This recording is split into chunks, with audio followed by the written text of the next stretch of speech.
Government exam fail ஆனால் insurance மணி கிடைச்சா எப்படி இருக்குன்னு தெரியுமா? சமீபத்தில் லவ் இன்சூரன்ஸ் கம்பெனின்னு ஒரு தமிழ் மூவி பார்த்தேன்.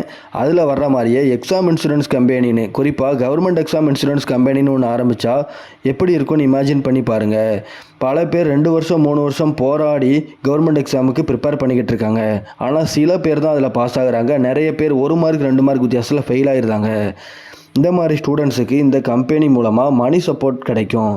அதை வச்சு மீண்டும் ப்ரிப்பேர் பண்ணலாம், கோச்சிங் போகலாம், ஃபேமிலி ப்ரெஷர் கொஞ்சம் குறைய வாய்ப்பு இருக்குது. ஒரு சைடில் பார்த்தா இது செம யூஸ்ஃபுல் மாதிரி தானங்க தெரியுது. ஆனால் இன்னொரு சைடு பார்த்தா ஃபெயில் ஆனாலும் மணி வரும்னு கேர்லெஸ் மைண்ட் செட் வந்துடும். சில பேர் சிஸ்டமை மிஸ்யூஸ் பண்ண ஆரம்பிச்சிருவாங்க. காருக்கு இன்சூரன்ஸ், ஹெல்த்துக்கு இன்சூரன்ஸ் மாதிரி இப்போ எக்ஸாமுக்கும் இன்சூரன்ஸ் வந்தால் அது ஃப்யூச்சருக்கு பெஸ்ட்டாக இல்லை டேஞ்சரஸான்னு சொல்லுங்கள். கவர்மெண்ட் எக்ஸாம் இன்சூரன்ஸ் கம்பெனின்னு ரியல் லைஃப்பில் ஒன்று வந்தால் ஸ்டூடெண்ட்டுக்கு அது ஹெல்ப் அமையுமா, இல்லை ஸ்டூடெண்ட்டோட ஹார்ட் ஒர்க் வேல்யூவை டெஸ்ட்ராய் பண்ணுமான்னு கமெண்டில் சொல்லுங்கள்.